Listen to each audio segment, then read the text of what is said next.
Hello there, you beautiful soul. Welcome back to another segment of Culture Talks with your host and founder of Cultured Society. My name is Rebecca Munoz, and I am here with yet another special guest. And every week, these conversations continue to be so lit and so inspiring. And I'm just so grateful to be able to facilitate these conversations to talk about cultures, life philosophy, experiences, and just, to really embrace the uniqueness of every single person that's walking through these doors, and not just on this platform, but going out into the world and just starting conversations with people, whether it's people that you know, complete strangers, and just connecting authentically. It is so important during this time, especially during this time, to be able to connect authentically with people and to be able to exchange stories, because what we're seeing on the media today is not necessarily 100% the truth. And I am here to create a platform to be able to express my truth and to be able to share with you people that are speaking and living out their authentic truth. So with this, I introduce the beautiful Diana Hubbard. So Diana was born on the Tigua Indian Reservation in El Paso, Texas, to Mexican parents, Carmen and Alex Uribe. While living her first 4 years between El Paso and Zaragoza, Chihuahua, Mexico, her parents settled in the small town of Chaparral, New Mexico. They planted a church as part of the Apostolic Assembly, where they pastor to this day. Her journey from a small town in New Mexico to Tucson, Arizona, has led her to gaining not only a PhD in cancer biology, but the wealth of knowledge that comes from exposure to different cultures and experiences. Following her passions in life, cancer research and motherhood has been her drive to becoming a greater version of herself. And I am just so honored because I have had the pleasure of knowing Diana since I was a teenager. We actually happened to grow up together in the same doctrine, the Apostolic Assembly. And our paths just took us in completely different directions. She's currently living in Tucson, and I'm back in Las Cruces, New Mexico, my hometown. And it's just so beautiful because technology can be such a great tool to connect people in all different walks of life and different parts of the world. And it's just so beautiful to be able to use these platforms to connect authentically with new people, as well as people from your history. So thank you so much, Diana, for taking the time to join me today. Yes, thank you for asking me. It's a pleasure to be here. Thank you. Thank you so much. Thank you so much. So if you have not had an opportunity to join in on these conversations, the Cultured Society platform has a plethora of playlists, not only for holistic wellness, but also for culture and music and art and all things holistic. We are here to enlighten you, to inspire you to walk in your divine purpose, because every single person, although I like to think that we come from one body in Christ, we are all so uniquely designed. We have all come here to this earth to express ourselves in a way that is going to allow us to just live out our divine purpose and what God has brought us and created us to do. So I'm here to display an array of people who are just lighting up this world and living their own divine purpose, and to express their truth, their life philosophies, and just to be able to exchange beautiful energy. So with this, I introduce the conversation of life philosophies and experiences and cultures with the first question. Diana, what is your life's philosophy? Yeah, this is like a loaded question, really, because it has changed over the years, but yeah, I'm really passionate about being. I really want to be myself. I really want to be authentically myself, and then also have the ability to help others. That is my passion, really, and specifically in cancer, which is why I got my PhD in cancer biology. I really want to help others. I really want to know how I can use my tools, my skills, my all the things that I've learned, all my knowledge to help others, especially in that difficult situation.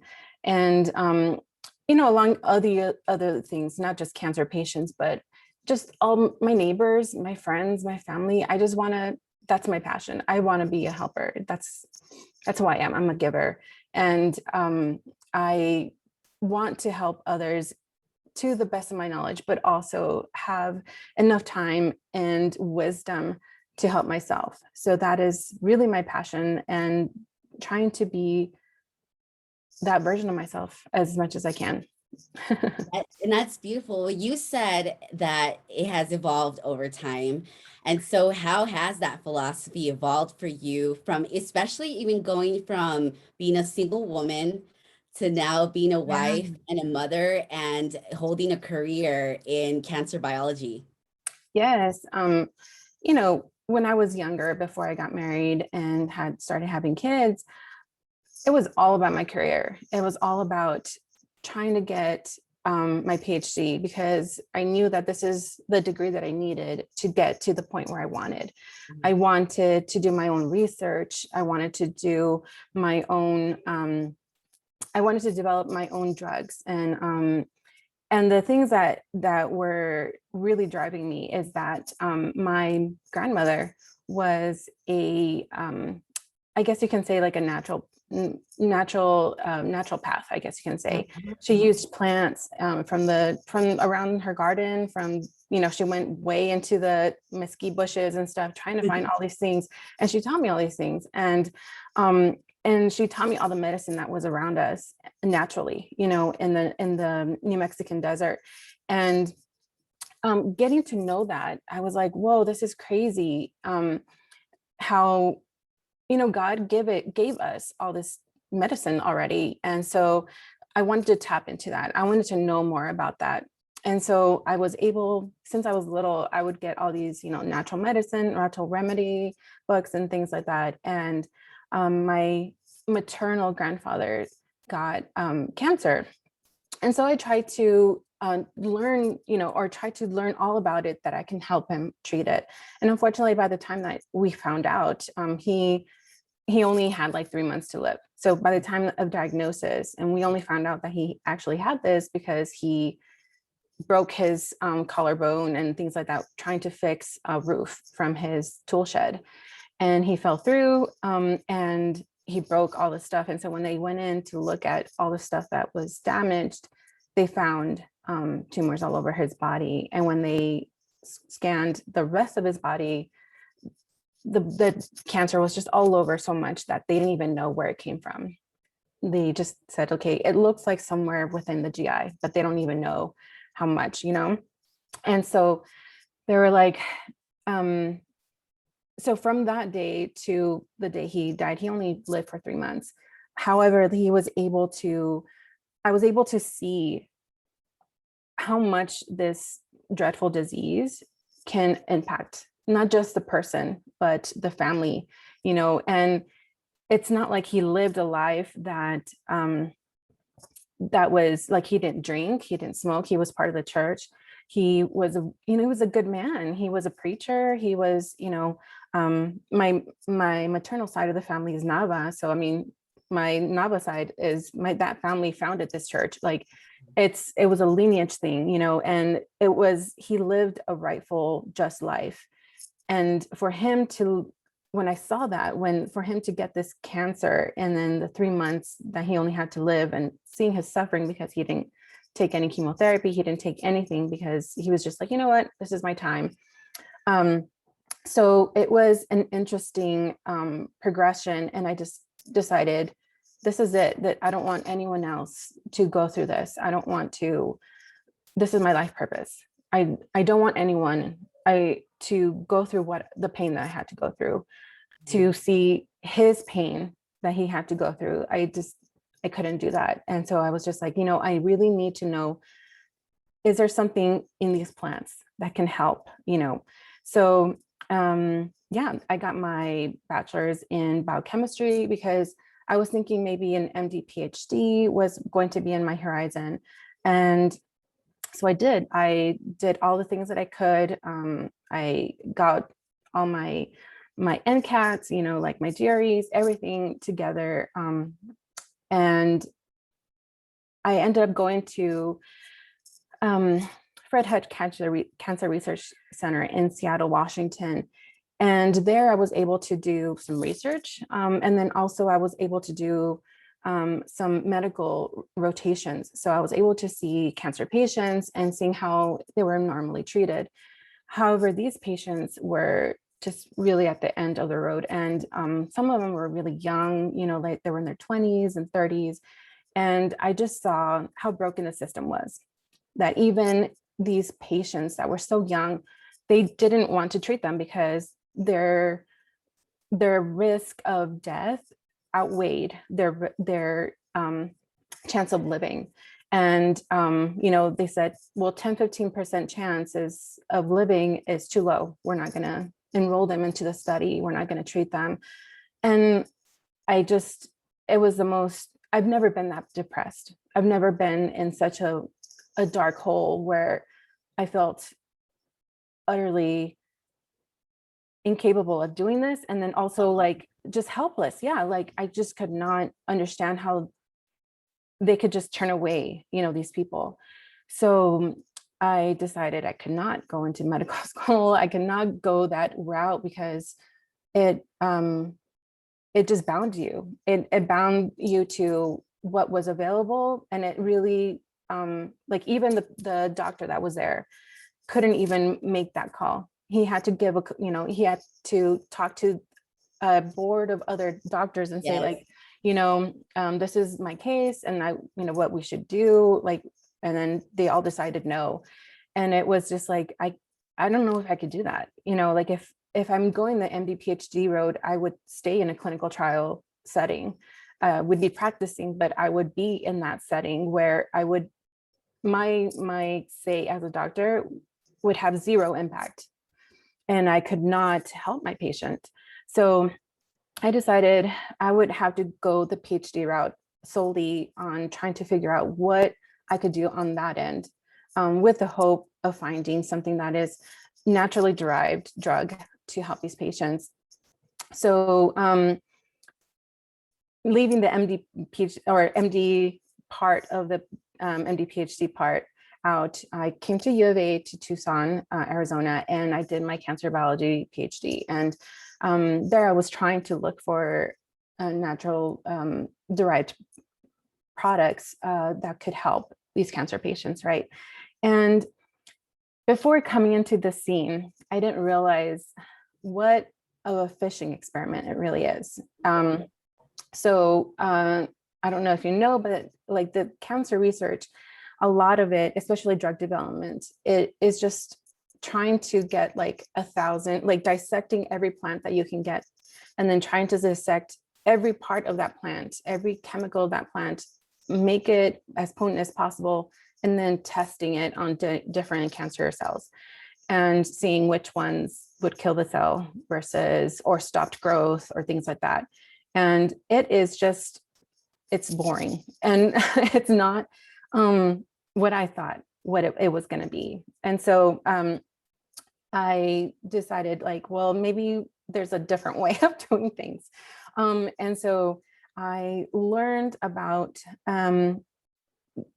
what my PhD is about is trying to turn on and turn off certain genes that are really hyper turned on basically on cancer tumors, solid tumors specifically.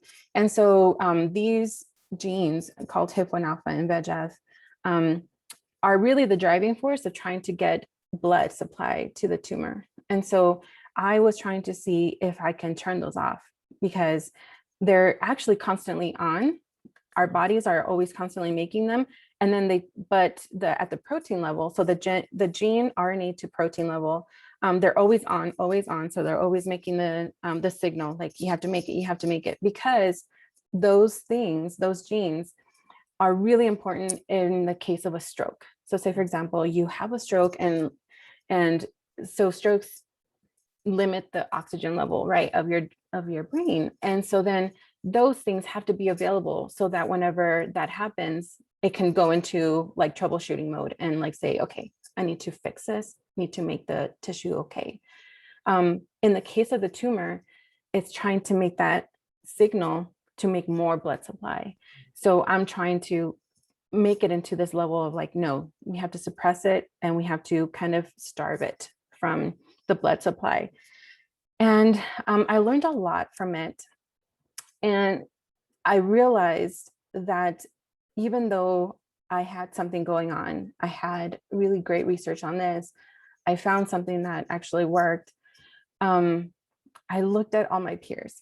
I looked at all the successful PhDs, and I realized it's 20 years from now, finding a drug and getting it to market, trying to treat that patient is a 20-year process, 10 to 20 years.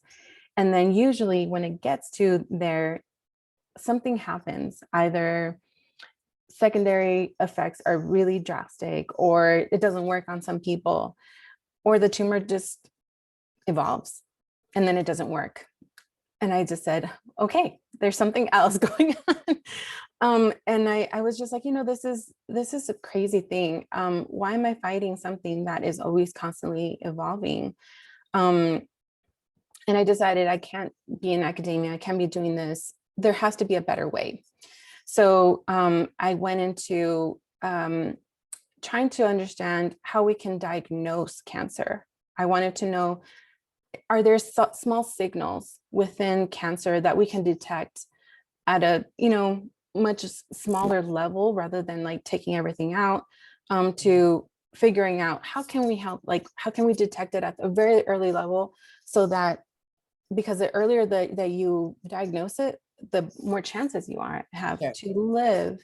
And so then that's where I'm at now. That's my path now, is trying to figure out how can we diagnose it as early as possible, and how can we even prevent it?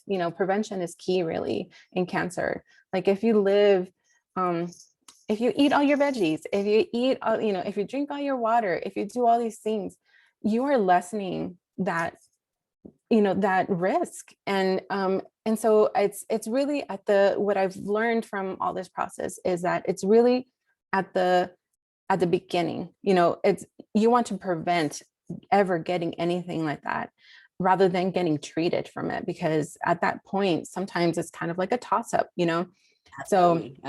So you don't want to, you want to be on the defensive line, not what is it? You want to preventative, not the absolutely. Exactly. Oh, so yeah. Oh my gosh, I'm so glad that this conversation took this direction, because this is something that I'm super passionate about and that I can talk about for days. And it's so important for us to understand that our gene expression is individual. It is not genetic. We think it is, but what it is that we are culturally passing on definitely curses, generational curses that can be broken by individuals. That was my life path. I definitely came to this world to definitely break generational curses, and I know you did too, because in our Mexican and even the native culture, we accept oftentimes because statistically, we are economically typically like down here, right? And the education level is not, you're very blessed to have had the opportunity to go through the different levels of education, and even experiencing that for yourself, to where you almost went to medical school. And that's kind of the case for a lot of people that believe that they're natural healers, and they want to go the Western medicine route. But then when they get there, they're like, this is definitely not what I thought it was. And it's true, because I've had conversations with doctors. I know a lot about nutrition. It's something that I actually became very passionate about as I was healing my own body. And I read this book that completely changed my life. If you're not familiar with Dr. Deepak Chopra, I really encourage you to learn more about him. And he wrote this book with I believe it's Robert Tanzi. It was a collaboration book called Super Genes. And in that book, if you read that book, you pretty much have learned everything that you need to learn to remove any chances of you getting any ailments, especially if you're at the forefront of it. Because like Diana said, if you are waiting until you get that thing, right, it's a little bit harder for you to change the trajectory, because you as an individual have to change your habit, discipline for you to live out a very holistic life. And our gene expression, like it is individual, everything comes directly from the GI, from your gut, right? Any disease or ailment, including autoimmune diseases, come directly from the gut. So if your gut's not healthy, you have more of a chance of living a very Oh diseased yeah. life. It's not going to be helpful. So, oh my gosh, I'm so glad that you've taken this route, and that because it's ancient wisdom. Natural healing modalities are ancient wisdom. It's something that is generational, but it doesn't benefit pharmaceuticals. It doesn't benefit the insurance industries. It doesn't benefit the food industries for you to be informed. And it's Yeah. responsibility. Yeah. And you know what happens is that the other thing that I learned too is that a lot of these remedies that we've known for centuries, really, there's a reason why you mix these plants together, because there's an enzyme that unlocks this raw material that then like converts into something that actually your body can heal from. And when I went through this work of trying to figure out like plant medicines, I realized that they were taking all those things out, right? They were segregating everything where they're supposed to be together. And so, and they don't have an actual, like like they can't really mix them, basically is it. And so it's really hard for them to determine what is the key ingredient that is working. Even though they know that this balm, whatever, is actually helping, they don't know the components that are key in that. And so then when they try to make it together, because if you really think about it, actually over 75% of our current drugs are plant derived. It's just that they have found a way to cultivate it or to actually make it in a lab or whatever. But sometimes, as you know, like the coca leaf versus cocaine potency is, there's a difference between chewing on that coca leaf versus taking cocaine. Oh, yeah. And so it's not the same. No. And so yeah, it really opened up my eyes as to what it is that we need to do with our food, with our lives, with the way that we look at medicine overall. I thought going into it, and I hear this a lot, even with like theology students, that they're like, I'm going to go into theology because I want to learn more about God. And then it's just crazy, right? Like there's like a 180. They're like, oh wait, that's not what I learned. And it's the same thing with me. Like I went into thinking I'm going to learn, I'm going to gain all this knowledge, and I'm going to, give it back to the people that really need it. And it was not what I thought it was. And so I really started looking into what is medicine, and like how is it that it's become a profit, and that is the key, really. Who is gaining from it? And but yeah, I totally agree. There are things that you have to learn on your own. You have to figure it out. And I'm a very, for lack of a better word, very stubborn person that I'm like, I have a goal, I have to get it. This is how it's gonna be. And then God has a way of showing me, oh, really? That's what you want to see it? Okay, you're gonna go there and you're gonna realize what everyone has been trying to tell you, or I've been trying to tell you as God, and so yeah, I've learned a lot, and it's humbled me. It's made me really appreciate the tribal knowledge that that my grandma gave me, that all these things, we already know this medicine, we just have to really cultivate it. And Yeah, education is so important, but I believe traditional Western education has been so polluted that you don't really gain the actual knowledge that you need to be successful. Because at the end of the day, purpose is really your own well-being. When you feel good and when you're activated in your divine purpose, you are fruitful in everything that you do, giving back to humanity. So you're literally, as you activate yourself, you're activating other people. And that's really the education that we need from people that are activated and walking in their purpose, because you can see it, you can sense it, you could feel it within your own body. And when you, oftentimes the cancer, the diabetes, the high blood pressure, all of that comes from oxidative stress, bad decisions when it comes to what you're eating, what you're thinking, the environments that you're surrounding yourself in. It's all directly connected. And yes, so it's really important for us to be so in tune. I'm an Abraham Hicks lover, and she talks about being tuned in, tapped in, turned on to what you individually are supposed to be doing, because at that point you can make a decision. And this goes into my next question. How has your upbringing and circle of influence impacted the way that you think and live today? yeah.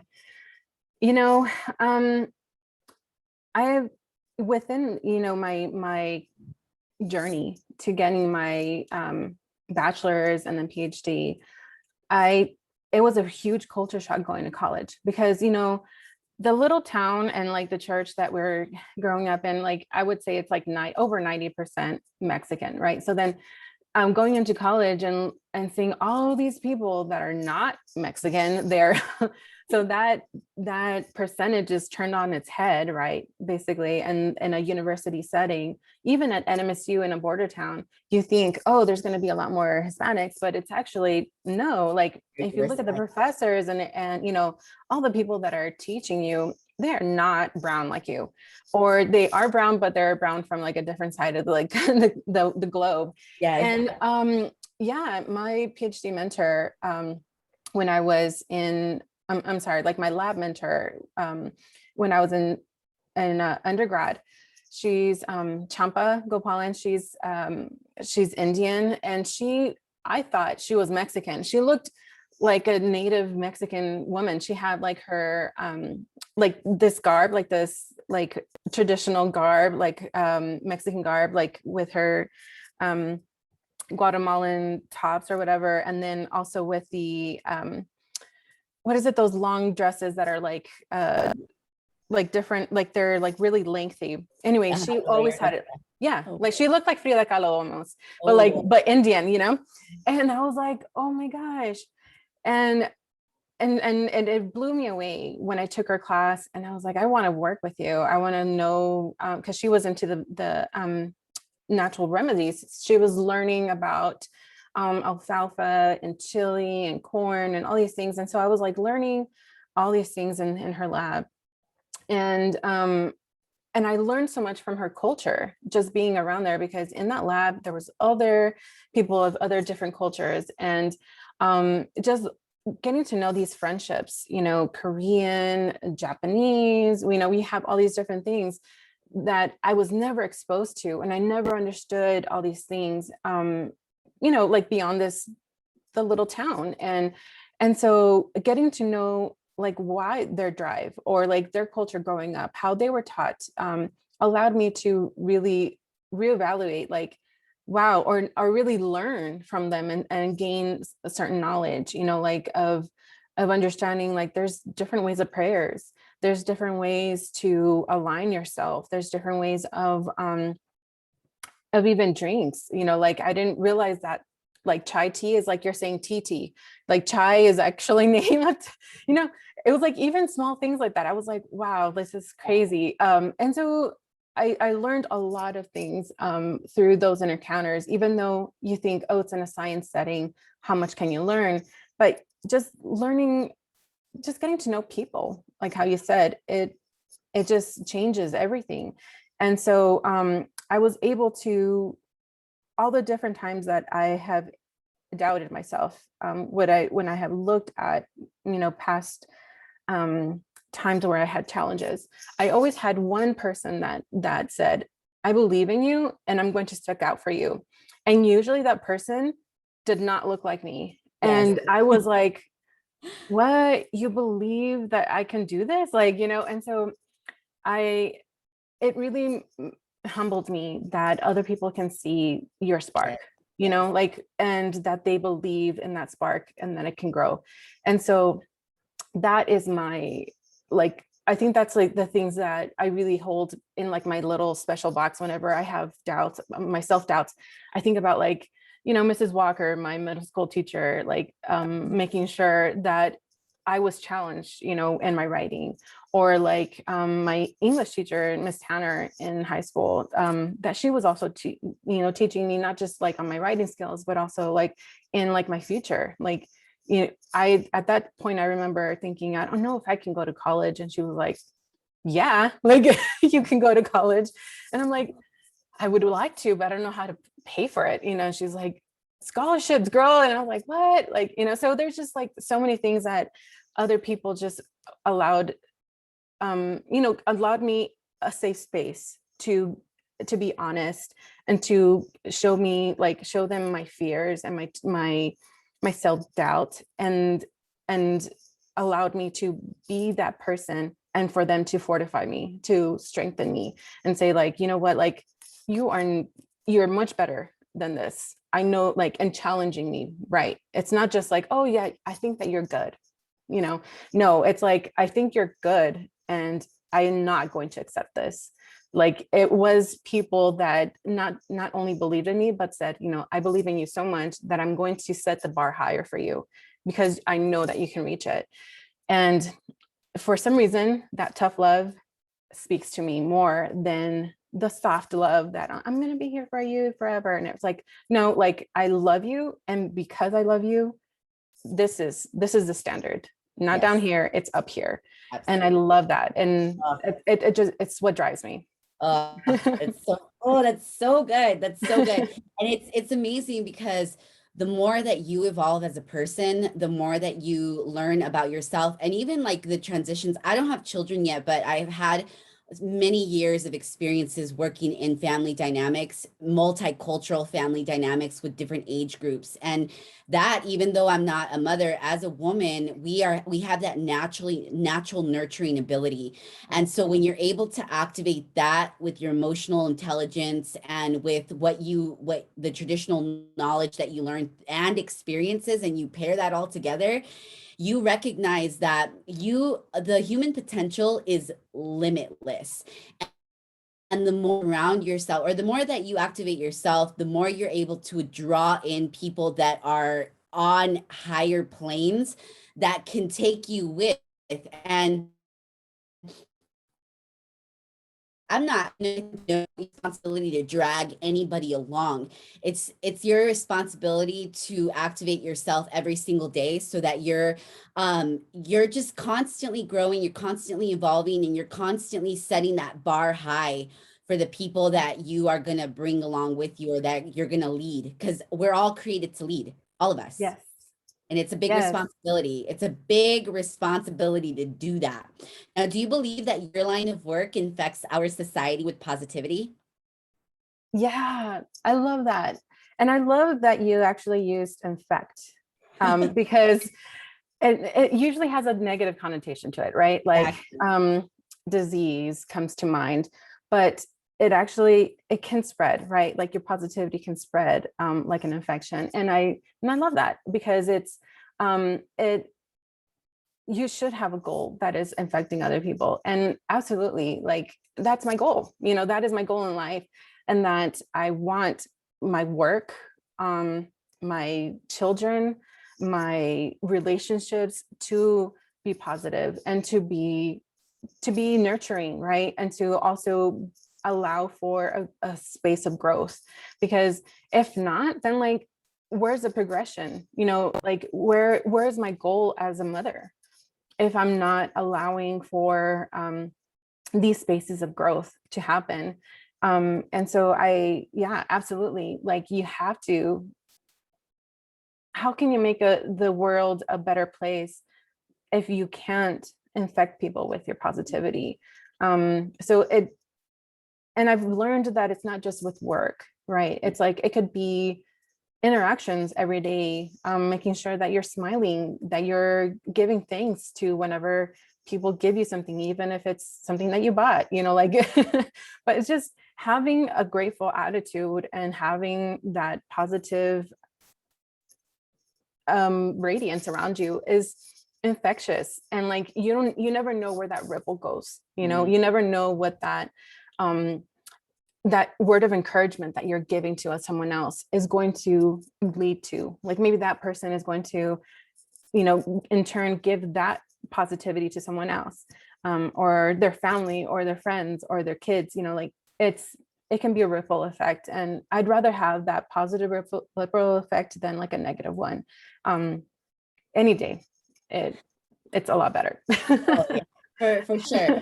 For sure. And when you begin your days with I like to, my favorite saying is gratitude is a magnet for miracles. When you wake up recognizing that it's a miracle just to be alive, right? Like your Yes. breath is a miracle. When you wake up and you recognize that, you have a completely different perception and perspective of life around you. And you Yes. can go out and you can be kind and you can have conversations with people. You can give them words of wisdom that are going to possibly change the trajectory of their entire life, because words have the power to do that. There's a scripture that I absolutely love in the Bible that says, life and death is in the power of the tongue, and those who love it will eat its fruit. How Mhm. powerful Yes. is that? I love it. Yeah, it's true. Like, you can't um you can't think of negative things and expect to grow. Like, how can you? There's no way, so it's just, if you have that attitude, like, I love that, having a gratitude, even in the small things, like, whenever I do have challenges, I start to think about, like, okay, at least I have food, I have a roof over my head, like, I have all these wonderful things, other people around me, wonderful partner, wonderful kids that love me. And it is so humbling to think about all the things that I have wished to come to, and I'm here, right?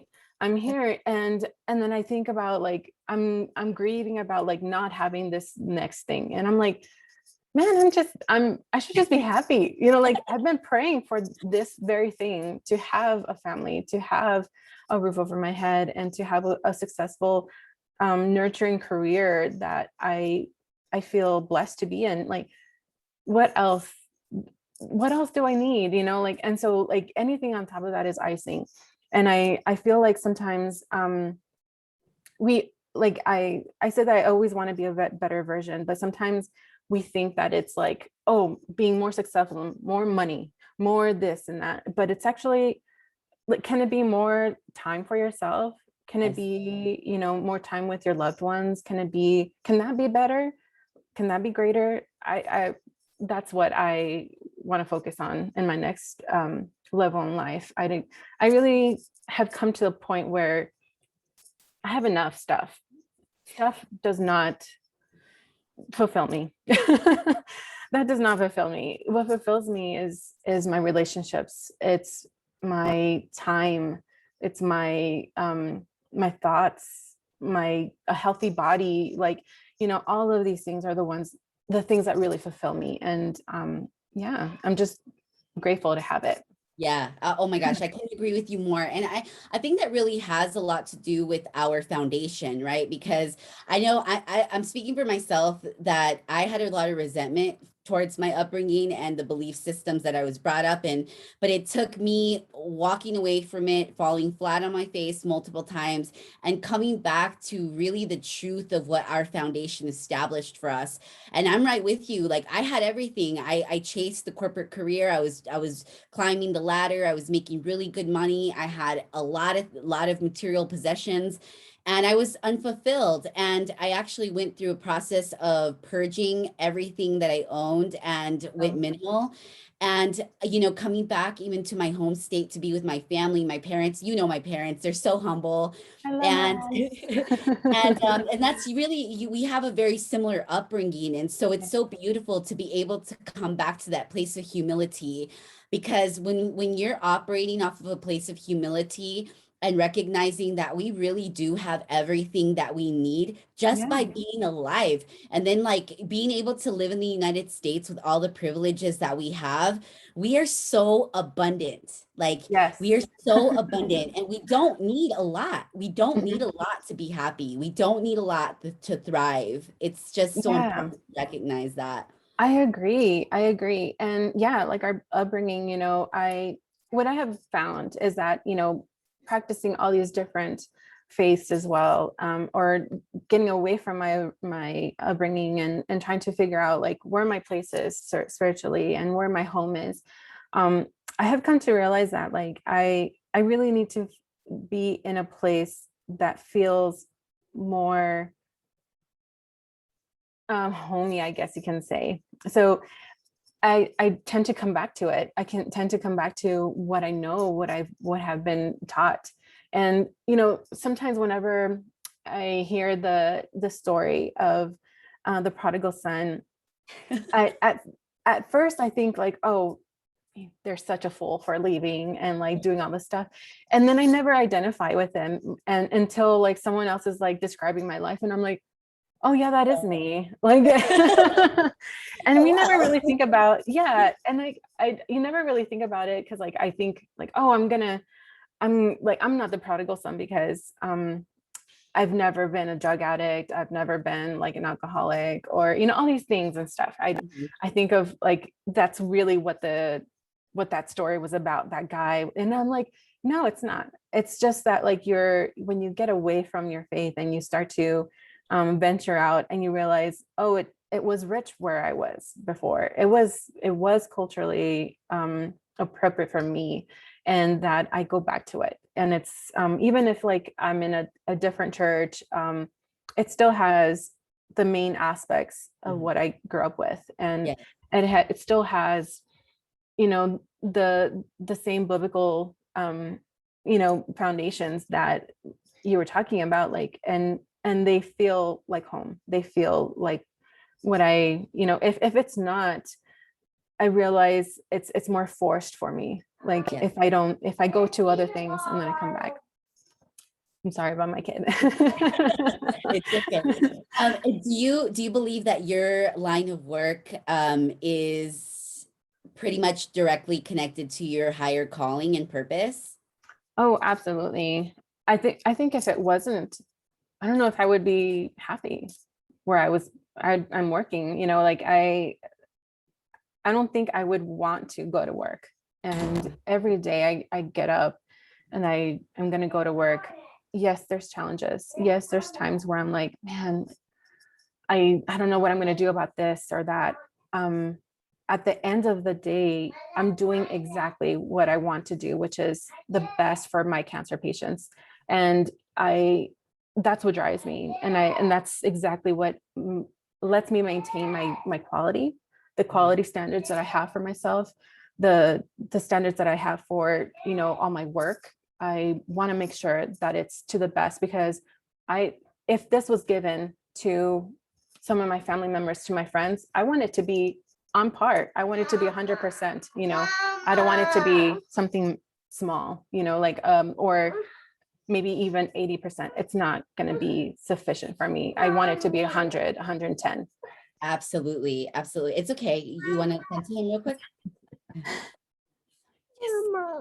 You can say hi. He's Oh my goodness. giant. Hi. Hi. You can't find daddy. You can't find daddy.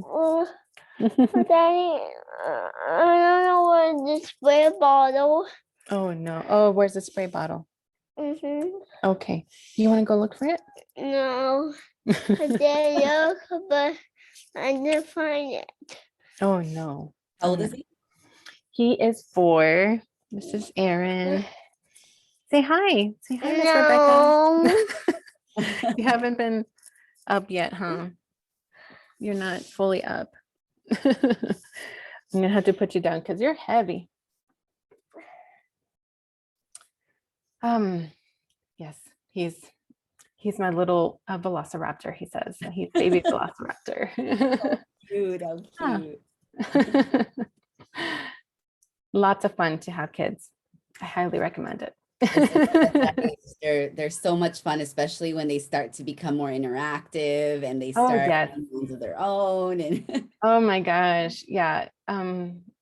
His words of wisdom are really, whenever the Bible says, straight from the babes of mouth, like, or mouths of babes, I didn't realize like how literal that was. I'm just like, wow, you're really honest. And I appreciate that. Like, thank you for telling me that. I didn't realize I was doing that.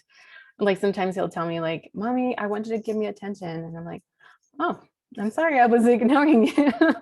So it's like, very honest. And I love that they can be that honest to me, and that, yeah, it's a mirror. And absolutely. And there's even thinking about that scripture of becoming just like a child in our ability to forgive, our ability to speak our truth, our ability to just like move forward without staying stuck, because kids, like, they can fall flat on their face, scrape their knees, bawl their eyes out, and then like 2 minutes later, it didn't happen. yeah, it did not happen. Yeah, it's just crazy. So I have an 8-year-old as well, and he's with his nana right now. But yeah, they will get into like these crazy fights, and they're like yelling at each other, and they're like so mad.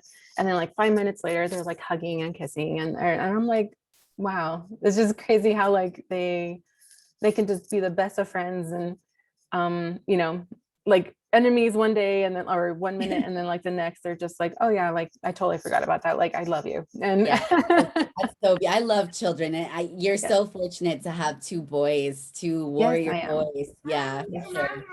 really great. Well, how do you stay relevant, unique, and true to who you are as a person? I'm sorry, let me get this.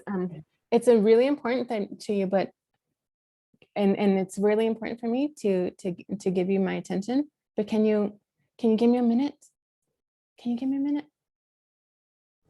Okay, sorry, can you say that again? Yeah, how do you stay relevant, unique, and true to who you are as a person, even like within your circle of influence or even in your career or combined? Because I think that, I mean, since we're holistic beings, it really is a combination of all of it.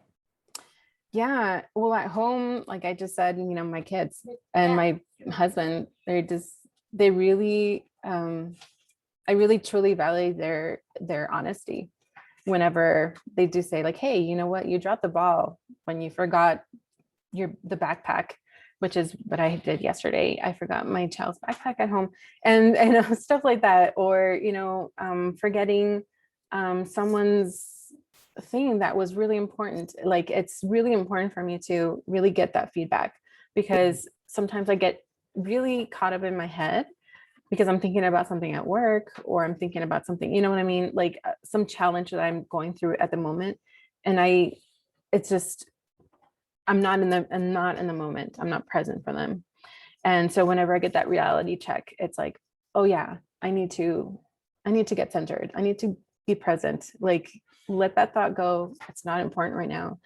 And it really is a challenge for me, especially as a mom. Like before, I've told a lot of people this, that like before I had kids, I would be really focused at work. I could be in the lab for hours and not even realize that I haven't had lunch, haven't had like anything like that, because I'm just like really focused on whatever it is that I'm doing.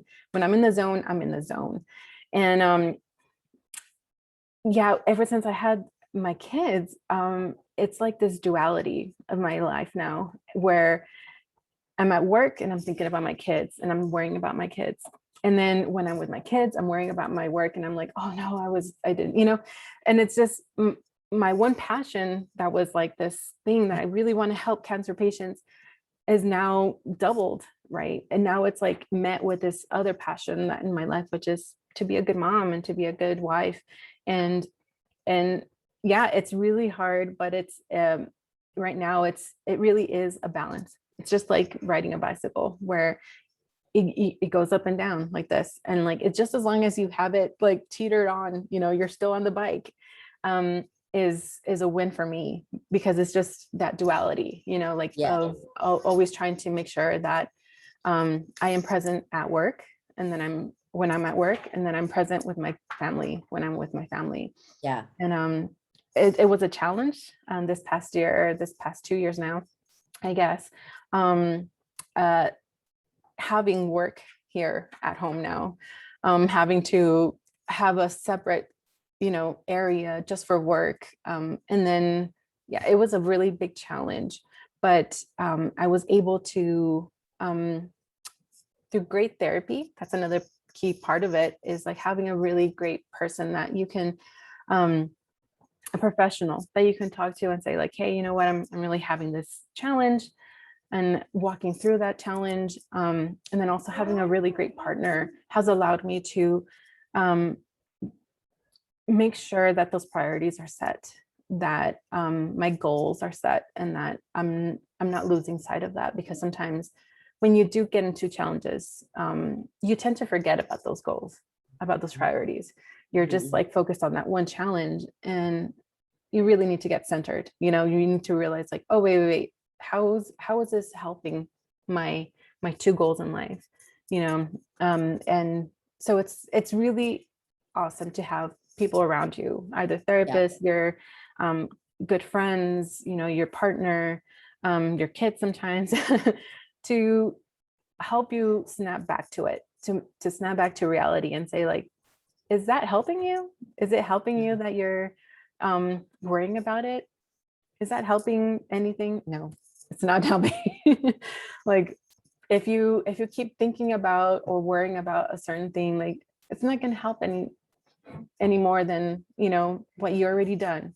And so it really does help to have that support system, basically. Yes, absolutely. That is so good. And I'm so glad that you talked about the duality, and even the roles that we hold as women. Oftentimes we, even as women, we're pigeonholed in Mexican women at that, you know what I mean? To like be household wives and mothers, and like hold these like roles in the household, but it's like really hard to hold a role in a career.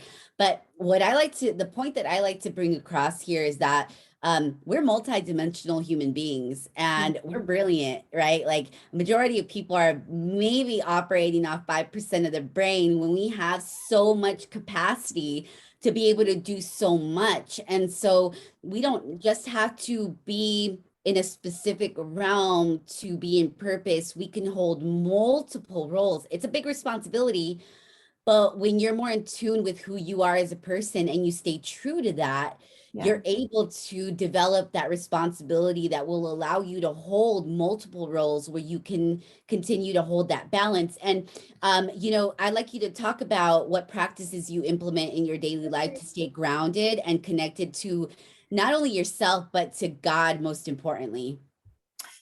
A really big thing that God has been telling me about for the past year or two, and even before the pandemic, was taking a Sabbath and taking like an actual day just to be with your family, your friends, with God, and no work, nothing like that, no distractions. It's just having time with them. And then also setting clear boundaries of, and having a buffer zone, I like to think about it as like whenever you're writing into a paper, old school, you would, even a full paper, whenever you're writing on it, still has that buffer where you would, like on the left-hand side, that has no writing, right? And why does it have no writing? Because that's where you attach things, that's where you add like small little things, but it's there for a reason. And I think that that's like buffer zones within your time, within your within your day, is really important. Like if you need to pray, you had to meditate, like you need that practice every day. And it's just like, you can't expect to have peace in your life if you're not practicing it every day. It's just like, I mean, you're a runner, you know, you've run marathons before. Just because you ran a marathon or 2 or 3, I forgot how many you've done, which is really admirable, doesn't mean that you can run it today, right? No, Because right. if you haven't been doing the practice of running every day, then you're not going to be expected to run a marathon any given day like that, right? You need to do the training and you need to do it properly. And it's just the same thing. You have to do meditation, you have to do prayers every day. If not, then you're not going to have that peace. You're not going to have that buffer. You're not going to have breathing room, right? Like if you're always full, how can you breathe? Like there's no way that you can move around and like actually enjoy life if you don't have that buffer. And so that's my practice. I need to have my Sabbath day and I need to have my prayer and meditation every day, or else it's off balance.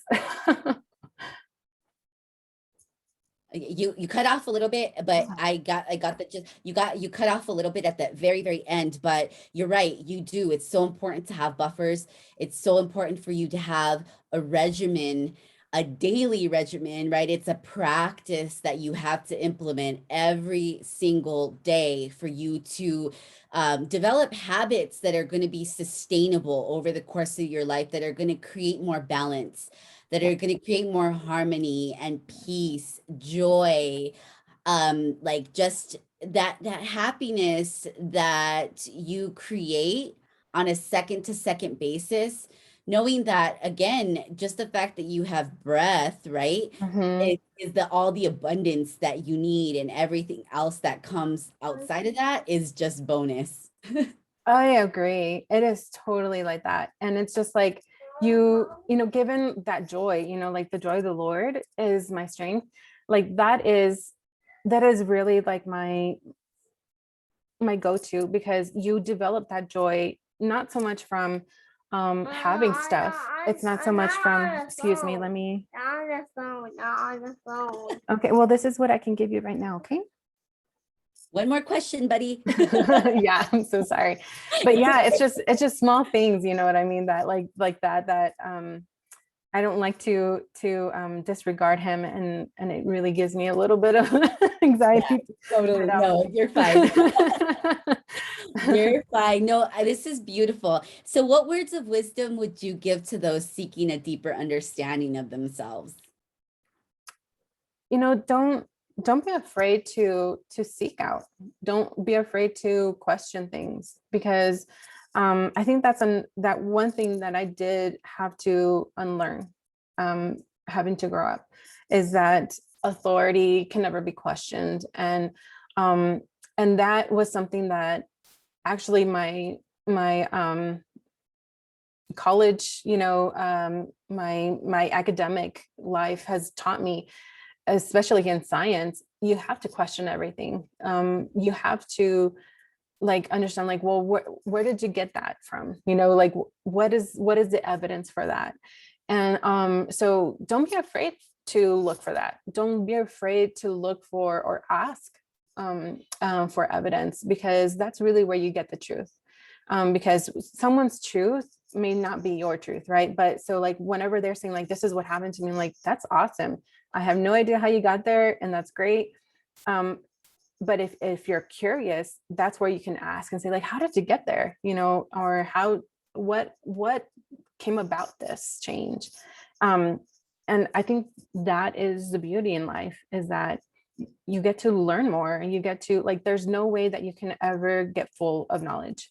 Like every day of your life, you can learn something new, and you are learning something new. And it's don't be afraid of that. Don't be afraid of learning more, and something that maybe even learning something that goes against your conventional way of thinking, you know, like it's totally okay. It's not like, I really doubt that God is up above thinking, don't ever look at that, you know. It's like, you know, I believe that he gave us a brain for a reason, that he gave us curiosity for a reason, and a way of constructive criticism of, you know, all these things to understand and get to the root of things, because that's really how we learn. And I don't think it should be something that we should shy away from. No, absolutely. You're so right. You're so right. And I'm so glad you said that because, I mean, you said earlier that science is boring. We're, if you think about it, the anatomy of the body is a science project. Like we're literally floating science. So Yeah. it's like, it's so amazing to be able to learn about how you were created, right? The components of your body, the brain. I'm fascinated by neurology. I'm fascinated by you know, the spiritual aspect of our body, the etheric body, how we have different energy centers floating in our, you know, body, and we have them above our, like, there's just so much to learn.